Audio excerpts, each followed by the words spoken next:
Welcome everyone to episode 47 of Just Joshing. I'm your host, Joshua Penteleresco. I write stuff, I podcast too, and I publicize. And since this is my podcast, let me sound off with some publicity. Craig DeLuey is currently doing a World War II series starting with Crash Dive, dealing with submarines. His second book, Sign Running, is currently out, and you can check them both out at craigdeluey.com. CraigDilouie.com. Sign up for his newsletter, say a quick hello. He's got a ton of good books, not just in military fiction, but also in horror and fantasy. You can find him on Twitter at CraigDeLuey, just as I spelt it. So give him a quick check out. He's also got a book called Children of God, which is a poetry collection, but not just any poetry collection. He co-wrote with Jonathan Mood about the Children of God, Family of God cult to be specific. And as you read this, you find that sometimes the cults come and go, but sometimes the cult itself stays with you forever. Check it out. It's an amazing book. Chris Mars, my other client, has just launched her website, hauntedmars.com. HAUNTEDMARRS.com. Same thing. Go say hello. Sign up for her newsletter. Tell her she rocks. She does. You can find her on Twitter at Chris_Mars. CHRIS_MARRS. So again, follow her on Twitter. Say a quick hello. Her next book she is one of 7 writers doing a short novella piece on the Ouija board. You should check it out. It's coming out this fall. And that is the publicity part of this show. And now we get to the main event here, I guess. I don't know. Well, definitely some stuff anyway. Happy Monday. I feel, I just feel motivated today. I just feel like I'm ready to take on the world, kick butt, take names. Lots of cool things going on. Some I can and some I can't talk about. So I might be going to Manitoba this weekend. There's a shot. I'm hoping to meet some people in person, like the incredible Miranda O. I would love to do that. She's going to be actually a guest on the show later this week. Beyond that, just kind of making some stuff happen. Some of it by design, some of it by accident. I still got some things to do this morning. And, I ended up getting some more writing stuff to do. I'm doing an article for On Spec. I'm also doing I got into an anthology. This was all in the last week, which is kind of cool. So writing-wise, I'm doing good. I'm going to take the next step on the publicity campaign. I'm building contacts. And like I said, I've done all the shotgun stuff I need to do to get started. Now it's just the little things one at a time. And I'm really looking forward to seeing where that goes. Podcasting wise, I've done pretty much every interview I need to do this year. There's still a handful I'm going to be doing, but once we get to the second week of September, I'm pretty much done the podcast for the whole year with one exception. That's kind of where I'm at. That's kind of what I'm seeing, so should be fun. I'm doing 2 fun little podcasts past that point. One of them will be with Thea Van Diepen, and she's about to go on her worldwide tour. And another one will be with a haiku group. That'll be the last interview I do for the year. But otherwise, I'll be done by the middle of September, and I'm kind of looking forward to it. I've been looking at balancing my time ever since July happened, and I figured out how I'm doing it. So it's gonna be cool. I'm really excited about that. So that's news with me this week. My guest is the passionate, talented, and probably one of the most motivated people I know, Clare Marshall. Clare is a writer, a freelancer, and a publisher. She has been diligently doing her work since 2011. The Violet Box is what I'm currently reading of hers. It's an amazing book. You should give it a look and see what all the fuss is about.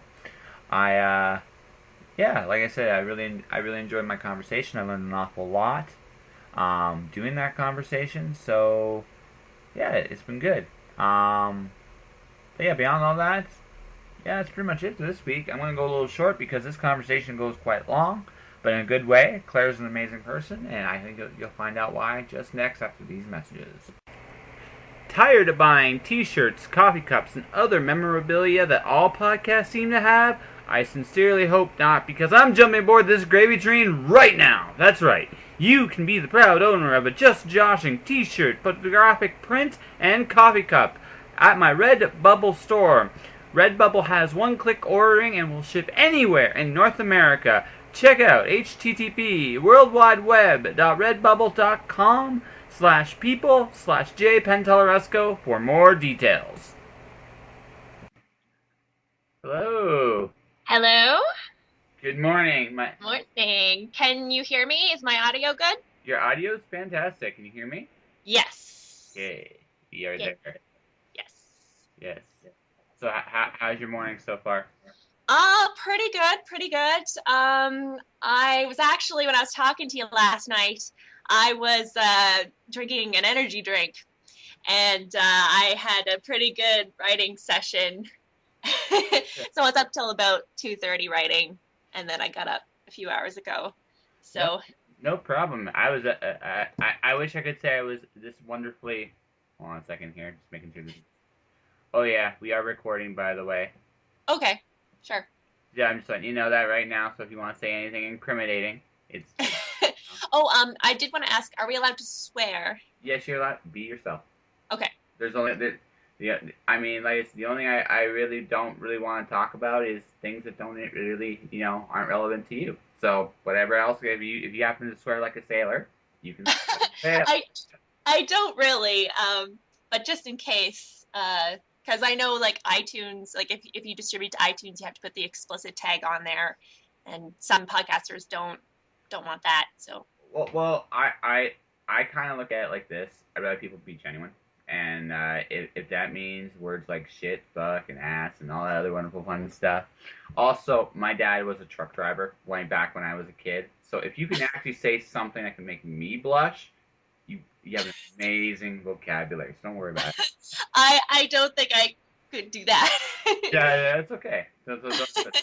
I'm just saying that because I mean, I don't want you to feel like any.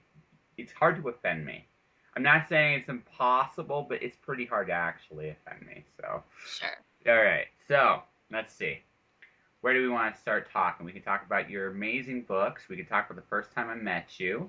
You know, or we could talk. You lead, and I will answer. You leave? Whatever. Okay. You're a little nervous, actually. You are a little nervous. A little. I mean, I always get a little nervous before I have to perform or speak, but it's not like an overwhelming nervousness. No. I just looking at your face. You're like, I don't know where this guy's gonna go exactly, and that's it. Just so I'm going with it because he's talked to lots of other people, so it's all good. All right, no, just like no. Okay, let's start with what really comment on last time we actually talked with you. So the moment we started talking about books and started talking about what you've done and everything like that, you lit up. Like you really came to life and you're really into it. So where does this wonderful love of reading your books, the whole industry actually comes from? Let's start with a big one, but a fun one. Sure.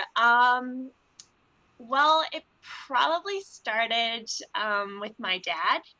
When I was young, my dad really encouraged not only, I mean, my mom too. They both encouraged reading in my sister and myself, but really, probably the love of science fiction comes from um, I, I just I have a lot of memories of my dad, and in grade two there was this readathon, and he challenged me to read. You had to read like a certain amount of pages, and you went around the community asking for sponsors, and it was kind of like a class fundraiser. And he challenged me to read a certain number of space books and like astronomy books, and I was like 8 years old. Awesome. So like astronomy books for kids, basically. And he said if I could memorize all of the planets and their moons, and if I had a certain level of knowledge, he would give me a little test, and if I passed the test, then he would give me $20. And $20 was a lot from one person for the readathon. And so I studied up, I read all the books, and probably watched some like VHS documentary tapes, whatever we could get from the library, and passed the test with flying colors. And so I got my $20. And that's just like one example of how he kind of uh, encouraged that love of science, and kind of what led me to science fiction as well, because he also, like, he showed me Star Wars when I was 4 or 5 years old, and I watched Star Trek at a young age, but not really, I didn't really understand it. And also, I should mention, like, I'm from a rural town. We had two channels, and really only one of them would come in, and that's the CBC. And we didn't have like a bookstore that was super close. The closest bookstore was probably an hour away, but we had a library, and so we would go to the library when it was open, and we would take out books and movies, and that was sort of like the hub of like where we would get anything new in the town. And my dad is a frequent patron, I guess the right word, of the library. Like he would go, and he continues to go in and order new books and new movies, and kind of bring those in, and it helps the circulation. But I guess, yeah, from a young age, definitely it was my parents. I think maybe he was hoping I would become an astronomer, and I did want to be an astronomer, like when I was, or an astronaut when I was young. Um, but I think definitely it kind of came from that early nurturing. Nice. I thought rural actually for a very specific reason. When I was 7 years old, I Mm-hmm. still remember this. I was because library was a big hub. I lived in a place called Park Hill, Ontario. Now I don't know if you know anything about Ontario. Very rural community. Big library was a hub. I'm like, I wonder if it's like maybe all Canadian small towns are kind of like that in some degree, where this library becomes the hub and stuff like that. For me, Yeah. oh, yeah, yeah, you want?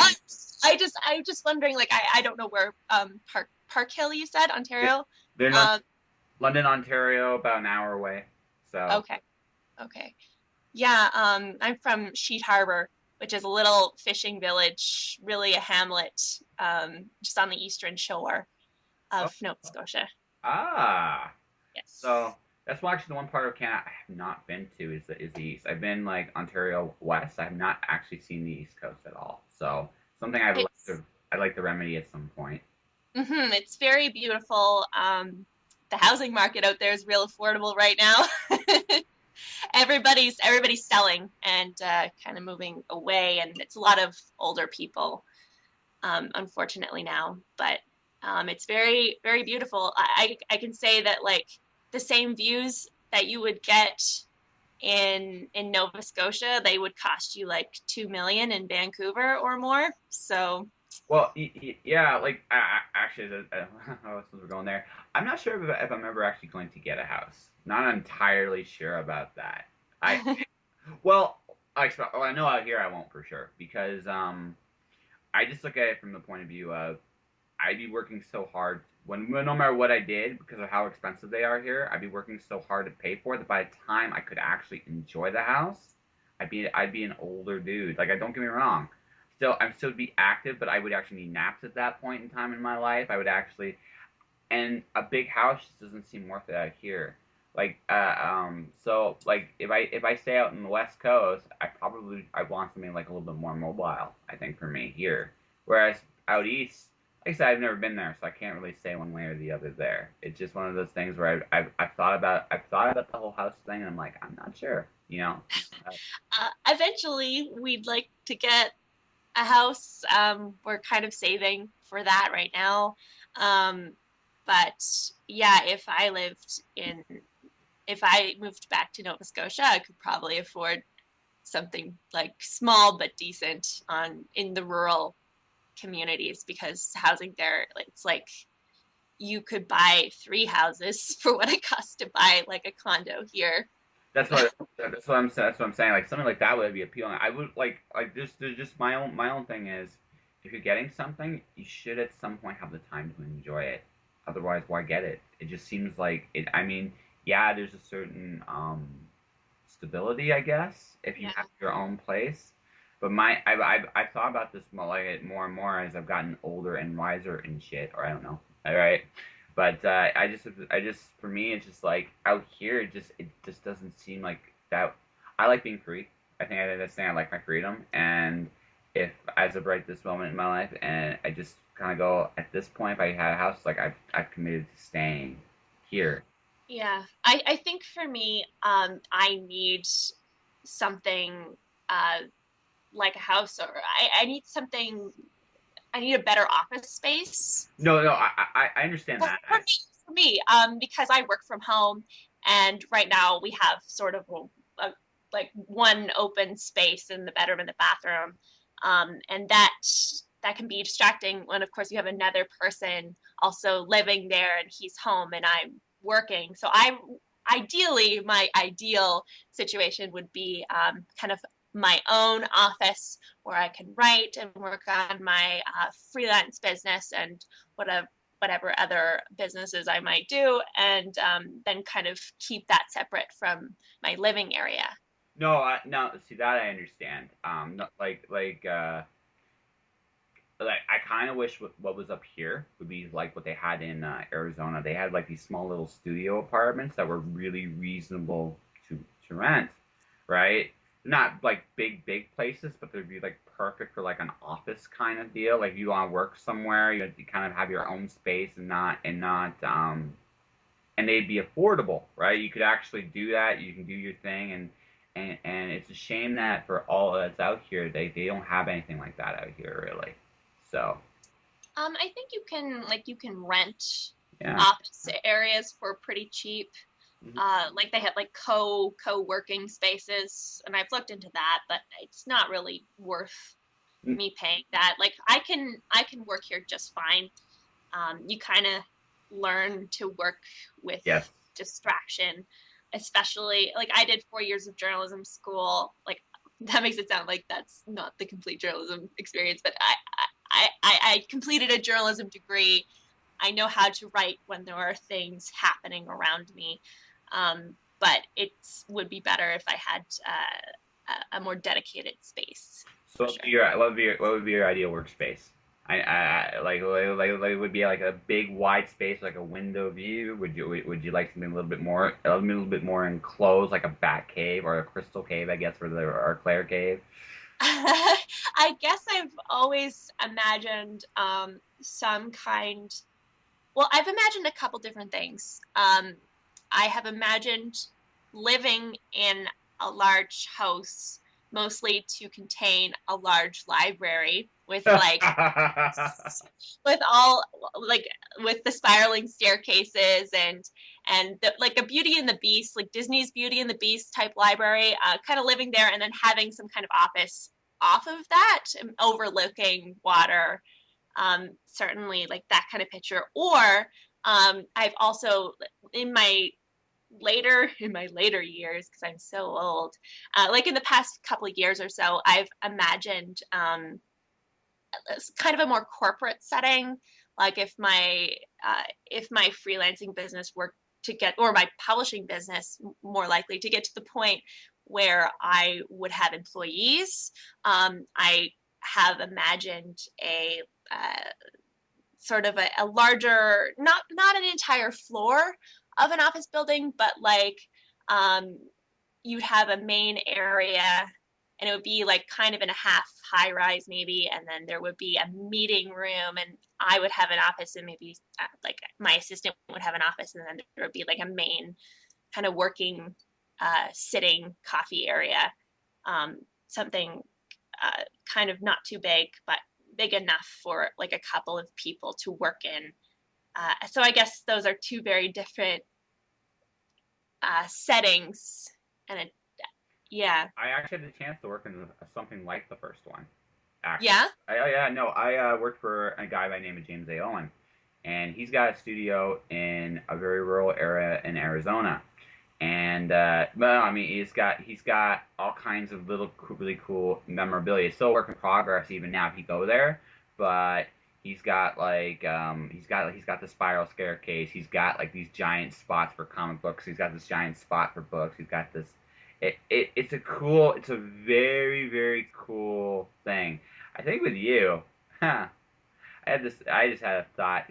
You do seem like somebody that like you. I almost feel like you would like a segregation. Like you like the one floor would be just where you work, and I think Mhm. you'd have another. I see three floors here with you. One where you kind of live, one where you work, and one where you play. I I Uh, yeah, I could actually see that with you. I don't know. yeah. I think that would all depend too on, I mean, I have to also account, like I have a partner, so I can't just have what I want either. Oh no no, but I have to mediate what, like, I don't know if he would necessarily like living in that kind of house. no, I know, but I'm just saying. I'm just thinking about you. It's like that would be very ideal for you. You just seem like that kind of person where it'd be like, okay, I gotta go to work. You got your spot, your space, you're quiet. This is nice. I can Mhm. do my thing. If someone bothers you, you can throw them out. It's like, out. I'm working. Not a big deal. Then you got this other floor. It's like, I don't really feel like working today. I don't know if you what you do for actual fun, whether it's video games, jumping in balls, trampolines, eating whatever it is, right? That'd be that floor, and then you live. I could just see, like I said again, maybe a perfect world, but I mean, I could actually see something like that with you. Sure, sounds good. Yeah, yeah, I could actually see that with you. Hey, you know what? Honestly, you never know. I've moved a lot, like myself, and I've lived in a whole bunch of different environments. Right? You never know what you get. I've actually lived in a bookstore. I've lived I live in this right now, but I've lived in bigger places, smaller places. You never know. It's one of those really cool things is about the human mind is you can visualize something and it can kind of come true. It, Well, it could come true. You have to make it come true. And I agree with that, but I think that's kind of a common thing that I'm seeing among not just like women my age, but like younger women too. Like I want to make sure, like as I do more things, as I get more known, that's kind of one thing that I want to impart, that things don't just happen to you. And I think that's something like I don't want to say regular people, but people who don't work in the publishing industry kind of think that books just happen, that publishing is something that happens to you when you have to work really hard to get to where you are. And I think it's one thing to say that um, I visualize it and it happens. I think that's the first step, certainly. But you have to, it's that vision that keeps you going as you are working hard towards getting what you want.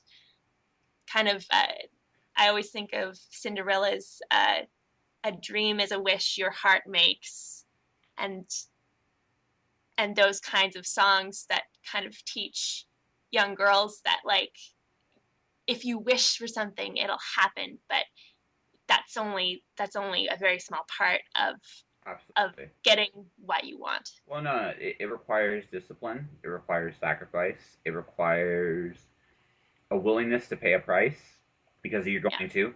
I mean, it doesn't really matter what you are. What it ultimately comes down to, though, in that situation, though, is it worth it to you?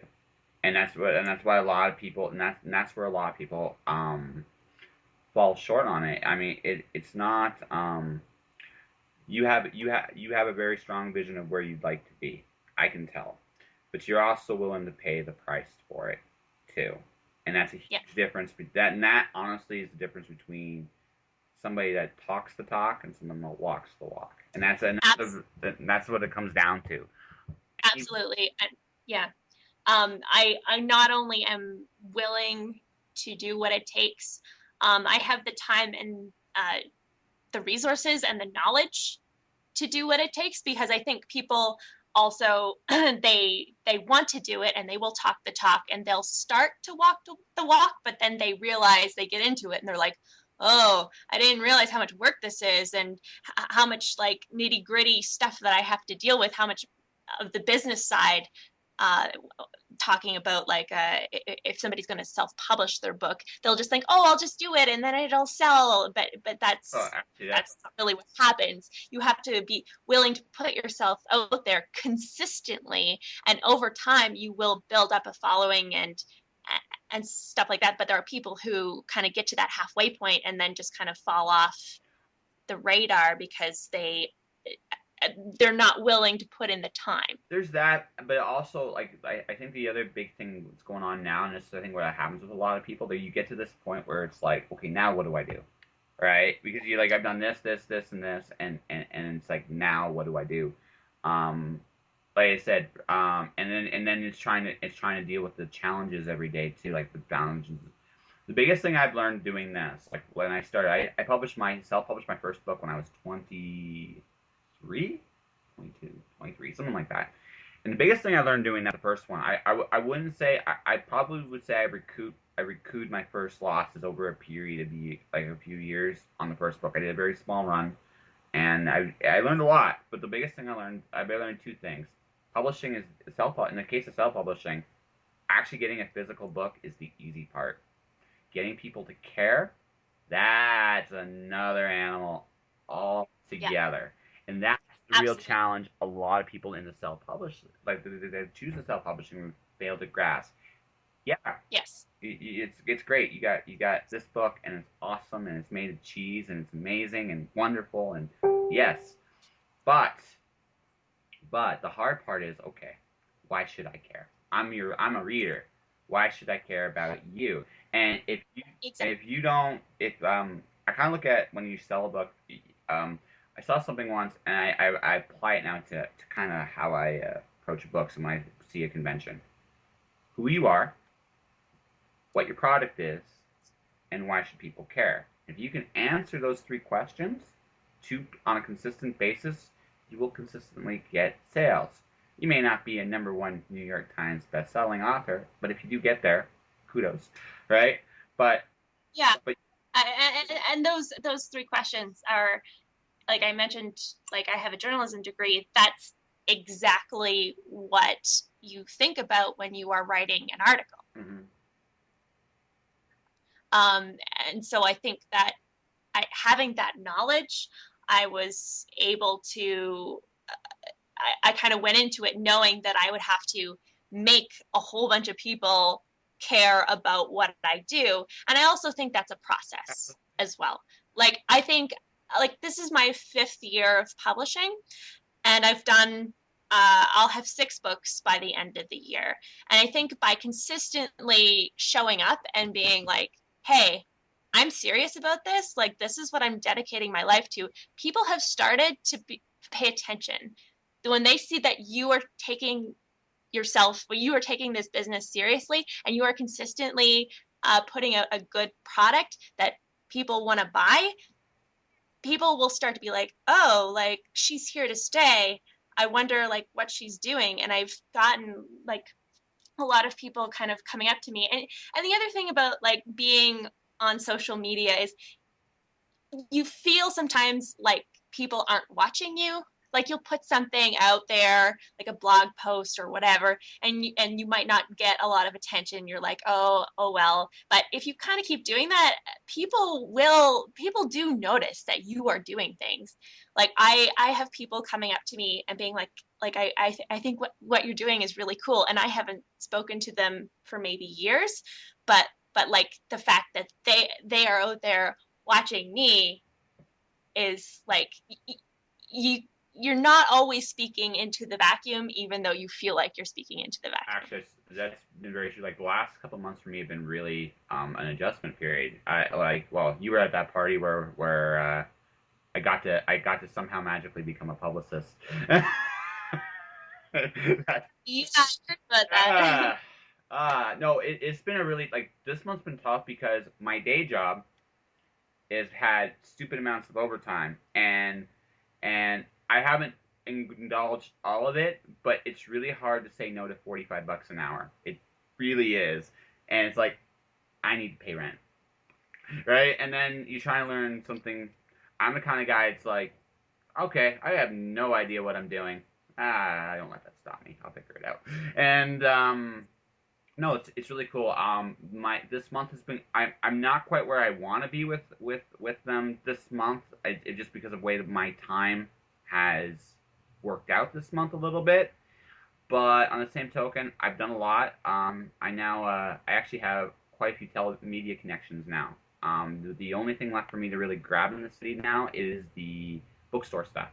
I can now put anybody on television, or at least have the capacity to present a client to a media audience. I know who to go to. I know who to talk to, and that's what I've done this month. I've started to expand my thing. I've started to get some reviews for them. Not as many as I'd like, just based on the like I said, my time went completely off whack thanks to work.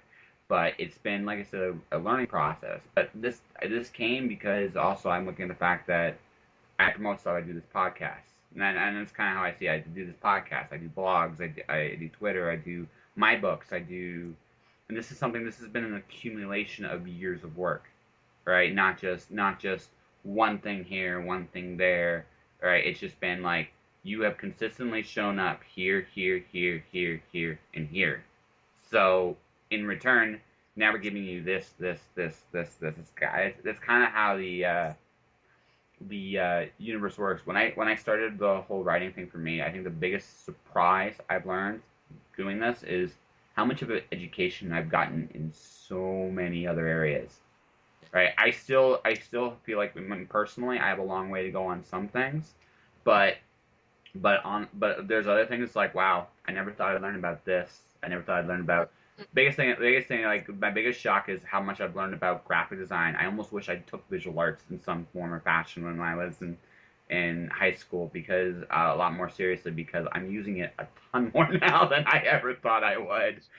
Yeah, I think to succeed in this business, you really have to diversify. And that's true for whether you are just self-publishing your books or if you're also like me who I'm not only like a publisher, I'm also like a freelance editor, book designer, website manager. Ooh.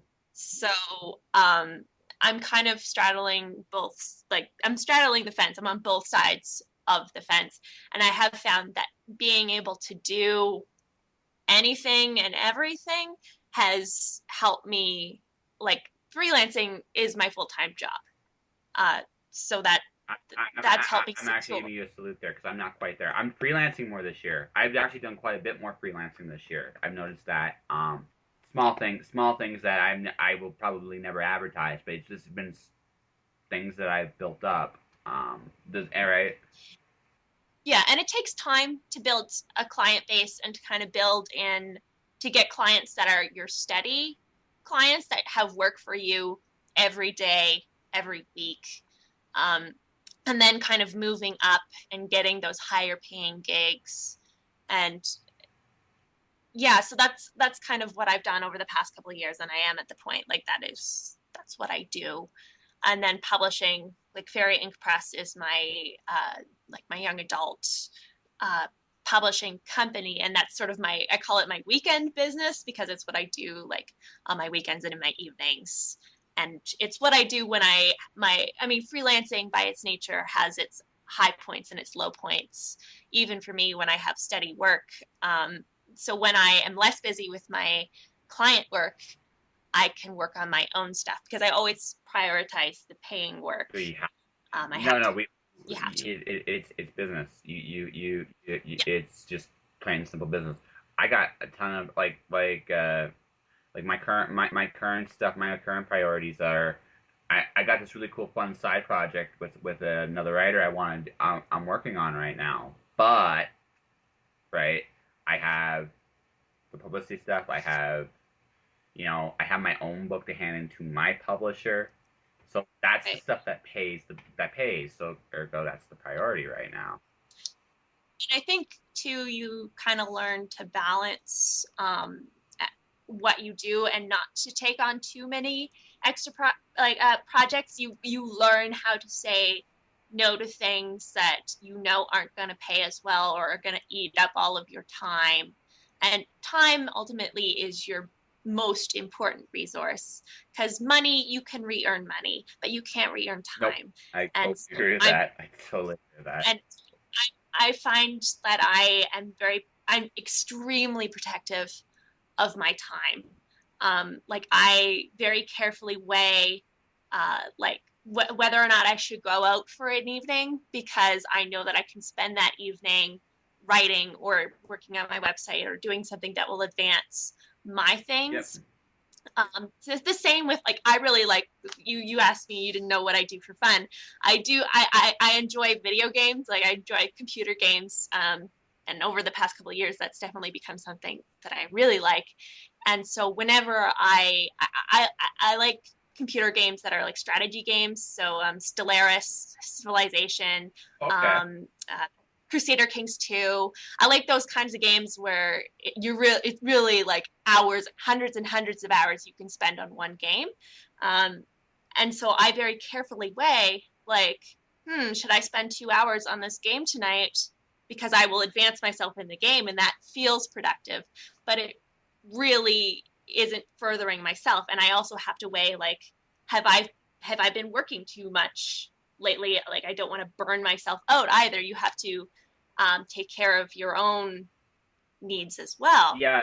No, So it's a really like this. Like I said, this is something I learned. Either you have time and like the it's balancing. I agree with you completely. Like your time is ultimately your money. I actually don't even look at money as money anymore. And I mean, you gotta pay your bills and stuff like that. But your time's your real money because that's what you have. That's what you have ultimately to use. And like I like video games too. But this is what happens with me now. I do what for me it's a binge now more than anything else. If I do it, I'll like literally I just got rid of a bunch of video games. Like yesterday, I just said I am never playing you. Doink, just got rid of it. It just was less clutter in my life because it was like I went to the video game store. I just said, you know what? I really don't care what I get for this. Just take them, right? Because I looked at I had like these ton of games. I'm like, am I ever going to play any of them? Right? Is it worth my time to get into this? No, it's not. It just isn't. I like the games I like. I still like the classic RPG kind of stuff, like so the Final Fantasy stuff, Persona, that kind of stuff. Those games too can take hundreds of hours to actually play yeah, properly. And I still will like I still like there's a few of them I have a soft spot for. And I'll go back to them when I have time. mm-hmm. But sometimes my save file, you'll sometimes see it like a week, 2 weeks, 3 weeks before I touch a game again. I just don't have the time. This month's like I said been interesting because this is where I've been again just with the way the day job's gone. It's been really hard to keep everything else in balance. So I'm like what I'm going to do is like this week coming up is probably the last week I'm going to dedicate any real extra time to my day job at all, and then at that point I'm just going to go back to focusing on other things. A little bit of extra money doesn't hurt. Too much time taken is not constructive for me, and that's a really and I consider that too when I look at um, I don't do anything now, anything extracurricular for people anymore, unless there's money involved. Because again, I have enough going on. I have enough going on in my life now that, yeah, I can write that story for you. Fantastic. How much? Yes, I can. Yeah, Yes, I can do that resume for you. How much? And so, right, and that's it's. I think that's a healthy spot to be in. Um, yeah, I had a buddy in Toronto. He gave me. He's like, "How much time can you give me?" It's like, "Well, how much do you feel like paying me?" Right? That sounded really cold, but it's like, no, it's business. It's like if you give me enough money, yeah, I'll give you all the time in the world. But if you only have so much of a budget, well, this is what this gets you, and that's it. yeah, And it's nothing personal. And this is the thing a lot of people do. I remember this. One of my coworkers, Dave, was like, "How much would it cost you to do a resume?" It's like I gave her the number. She's like, "That's insane." It's like, no, it's not. You're asking me for 2, 3 hours or 4 hours of my time. Right? yeah, That's what you're asking for. because I will be thorough with you. I will make you sound super, super amazingly qualified, and because you are more qualified than you realize. And that's not, I think a lot of people, I've noticed doing these things that they undervalue themselves quite a bit. Yeah. Yes, and that's a problem that I had in the beginning, and something I still wrestle with when I'm dealing with new clients, because I'm always like, "Ooh, is that too much?" But then I'm like, "No, like I've been in this for like 6 years. Like I know what I'm doing, and this is the value that is. I know that they can pay this, and this is what I'm worth." So definitely. Well, yeah, and the other thing too, I'm not just going back to this. I'm not completely heartless. I also look at sometimes I look at a project as how fun is it, right? Right, that's Yes. actually a very important thing for a freelancer. Like my series, my watch series, Storm Dance series. I'm gonna be perfectly blunt. I really my artist is worth way more than what she's paid. It's not even close. I know this, right? But it's fun for her. It's something. It's a different kind of project for her. She can. I collaborate with her in a way that I respect her opinion, and that goes. I'm shocked how much that goes a long way with people when they feel like that. They feel that, and and the most important thing, she's paid on time. Or if there's a delay, I'm very honest with it, and that's if I find if you're honest and it's fun and you're willing to let them do their thing, they'll come back. Even if it's worth less than what they're worth, they will come back to you. And um, and I'm the same way too. Like buddy of mine, it wasn't a big job. He let me edit a superhero little last fun little thing I did. It's like a questionnaire. It's like I this is okay. If I get to play with superhero stuff, okay, let's have some fun, right? And that's important. That's important too. There's an X factor. Now, obviously, you can't do too many of those things because as fun as that stuff is, it's like this is candy. I need to pay my bills. And but every once in a while, we have you have to have fun doing this too because it's why it's a big part of why you're doing it. Look, I talked to somebody on this podcast and she pretended to be a robot for 5 minutes. There's no financial value to that. Like there's none. It's just that's a really cool thing I do. So yeah. Sure. I don't know, but anyway, that's me. Maybe it's a slightly different philosophy with you. But that's cool too. But Yeah, I think it's just like I said, I weigh everything very carefully, and sometimes I end up taking on projects that are more work than I thought they were, but I don't make excuses. Is another rule I have for myself is like I don't like hearing people complain, so don't I try not to complain too much about what I'm doing to myself. Like I sit down, I do the work, I make sure it's done. I don't dilly dally over it. I just if it's bothering me, I schedule a time, I make sure it gets done, and that's that. no, and that's a good thing too. Well, you can't really I think everybody makes those mistakes too. It's like this doesn't seem like a big. Oh my god, what the hell did I just get into here? And I mean, I think that's a part of the learning curve too. I mean, you just learn and you learn more about what you can and cannot do, which is Yeah, and then you know for the future, like, oh, I need to charge this person more money, or I need to not do something like this again, or whatever it may yeah, be. whatever the case may be.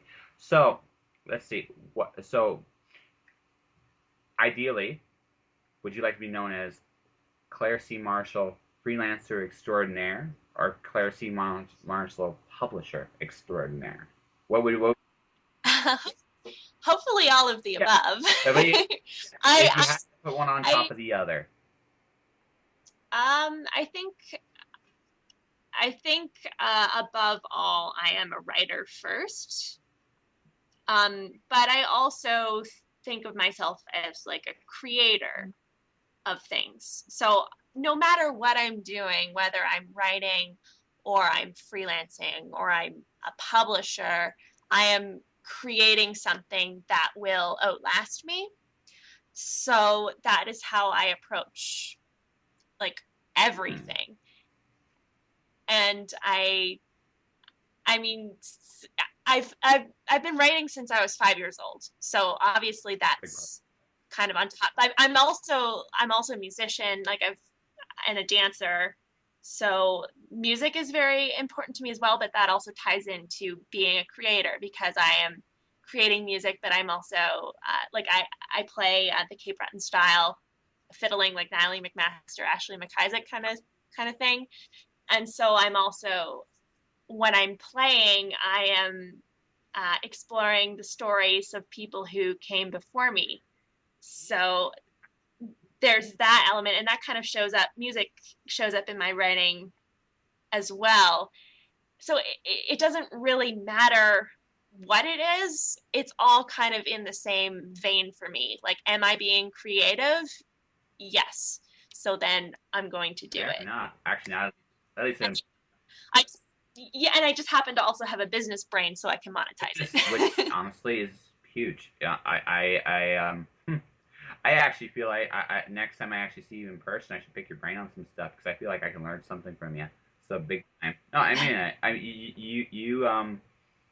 Like I said, what caught my eye with you when like I said when we actually talked for the first time, like you're very passionate about what you do, but you also like you definitely have like you sound like you have a plan. You sound like you know who you are with what you're doing here, which is huge. And it sounds like you're someone I bet money on. Like you, no, I'm no, Good. I truly mean that. You're dedicated, you're passionate, you create, and yeah, this is the other thing I do. I'm really good at buttering people up. It's just I I think going back to like you said that um, that I know who I am, and I think that's very true, and I think that's part of what definitely you're right. That's why I've gotten as far as I have, and I think I'm very lucky that I at a young age I like knew what I wanted to do, and I took steps to make sure that that happened because I see like a lot of people my age now they don't have that overwhelming sense of what they want. And I can't imagine not knowing what I want because maybe you're right, like that ties in so strongly with who I am. And I can't imagine living a life where I didn't well, no, know. That's very scary. That's very scary actually, to me. it's me. I discovered it when I was 13. Like for me, this is kind of how it happened. I wrote other things like when I was younger, but it didn't click to me until I was 13. There was a contest in London, Ontario called the Lawson Literary Contest. You had to write a story that was, a story or an essay about some aspect of Canadian history. So I wrote a time travel story way back when I took third, right? And it was like, I can do this, right? And I said that there. And I turned it, and once again, I realized what I wanted. I I didn't have a master plan. It didn't it that that came I think through some harder knocks, but again because of how things kind of worked out and how I never stopped pursuing it, and that's a Yeah. really and even if I did not know something, I learned. I forced myself to learn things, and it's led to some incredible, like in my case, it's led to some incredible doors. So I think I'll end the official podcast with this question: when did you discover what you wanted to do? Like what was the moment? Because I know it still was stuck with me. It had to stick with you too. Well, actually, I don't know if there ever really was a moment. I can't remember not knowing that I wanted to be a writer. Um, I mean, like, I think like a lot of young women or young girls, like when I was, in elementary school, whenever anyone would ask what we wanted to do, um, you'd always have like a laundry list of Absolutely. professions, like teacher, waitress, and it would be things like you've seen in the community. And I always just wanted to be a writer. And I think it was just being like, I would always write stories. Like that's just what I did. And I think I was very encouraged. I mean, not only by my parents, but by the community and my peers and my classmates. Because whenever there would be an assignment in English, like write a story, everyone would know, like, oh, Claire's going to write a really long story, and it's going to be like so good, or it's going to be this or that. I remember though, uh, in grade 5, we had we had a teacher, and we pretty much only wrote stories and did math. Was pretty much the entire grade 5 experience, and which, I mean, hey, I like that. I'm good at writing stories, and I remember it was just one short story assignment after another, and I wrote one story. I don't remember now what exactly it was, but usually it was, I would incorporate some horror or fantasy element into it, and it would usually be about my friends and me doing something fantastical, and he would make us read them to the class.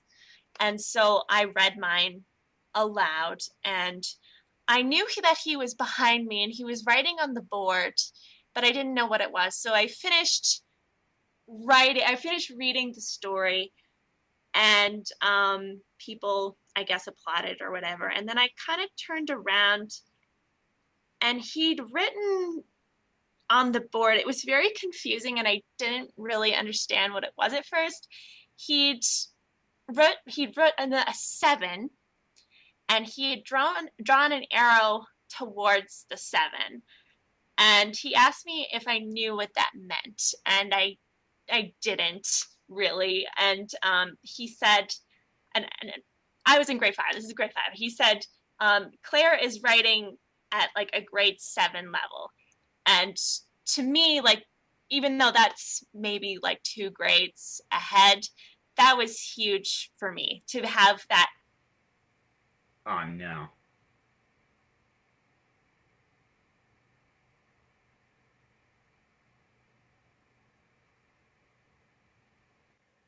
Hello. Hello. It just literally, as you went into your answer, it froze and then Oh, crashed. So like oh you couldn't. no. He's So like, hold on a second here.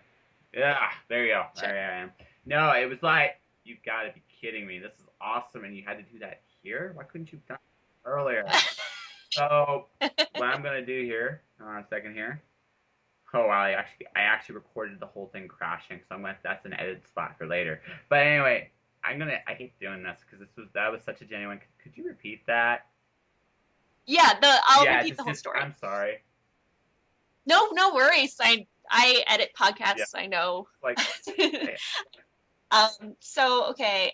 Oh, you even messaged me on Facebook. I didn't even yeah, see. I know just because it just I felt like if you were still going, I'm like, oh man, I told the whole story. but you're still going. It's like, yeah, this thing crashed. I'll be right back. Like, you gotta be kidding me. Okay. Okay. So I you asked I me. asked you when was the moment you realized this is what you wanted to do, and Right. Um. I There wasn't one particular moment where I knew with certainty that I wanted to be a writer. I just always knew that I was going to be a writer because I writing stories was what I did, and it was so encouraged by my parents and my community and my classmates, because in class, like whenever there was a writing assignment where we got to like make up a story, like people knew that I was going to write this huge long mammoth of a story, and it would be like very fantastical, or maybe a bit of like a horror story. And also, like, I ended up kind of teaming up with one of my friends, and we would write stories all the time, and that was kind of through grade 4, 5, and 6. But I remember in grade 5, especially, we had a teacher who all we would do really was write stories and do math. And so I really liked that year because I mean, I got to do what I liked in class, like pretty much at least 50 or 60% of the time. And he would have certain topics that we would write about, and I don't remember, there was this one time when he asked us to write this one particular story, and he would always make people read them to the class.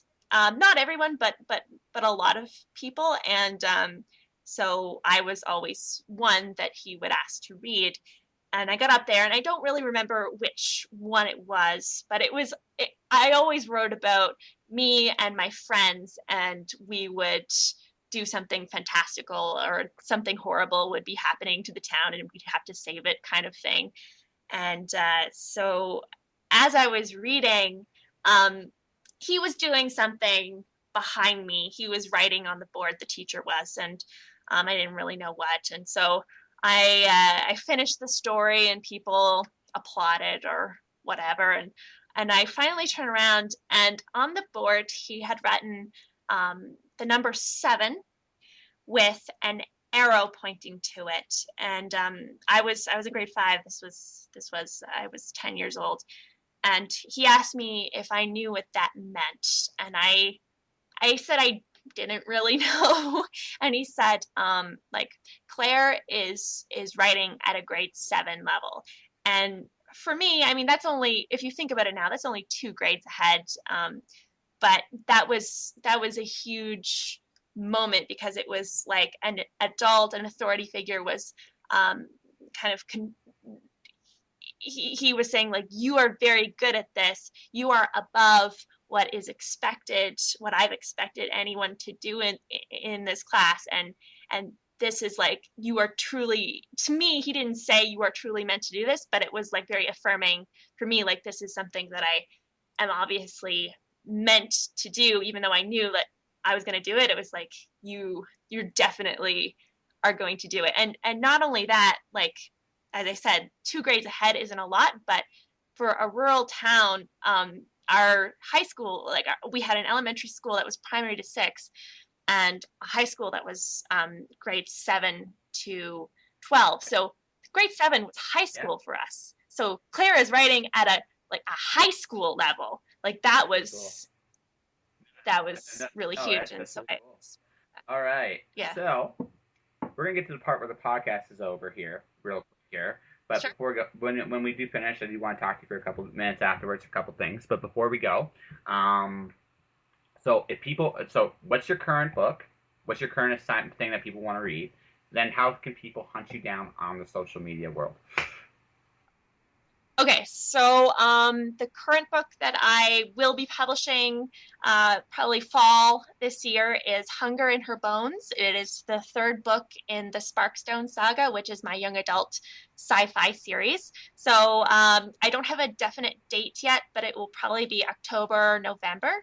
And you can find that and all of my books on fairyinkpress.com, and fairy is spelled Faery, fairy without an I, just like Claire is spelled Clare without an I. You can find me on social media, Fairy Ink Press, like facebook.com/Fairy Ink Press. I am at Clare Marshall 13. Again, Claire spelled Clare on Twitter, but I am also at Fairy Ink Press on Twitter. I've got 2 different Twitter accounts. And of course, I have a personal Facebook as well. And yeah, you can find my freelancing. I am cmarshallpublishing.com, and that will redirect to my freelancing website. All right. Thank you very much. So 1 second here. And I want to thank Claire very much for being on the show. You can find her website at fairyinkpress.com, FAERYINKPRESS.com. She's got Within, she's got the Violet Box. The 3rd series escapes me. You can go to the website and check them out. Claire is somebody that I would probably bet money on. Is going to keep being very successful. Beyond all that, that's it for this week. Not this week's. I keep saying this week's. No matter what outtake, I'm just gonna keep it in. That's it for this episode of Just Joshing. Buy a shirt, buy a book, buy Storm Dancer of the Watcher. Subscribe by iTunes. Do what you can to support the show if you want to support the show. Beyond all that, stay inspired. Don't do anything I wouldn't do, whatever that is. And I'll see you guys on Thursday with Miranda O. Alright, stay inspired out there. Josh, shush.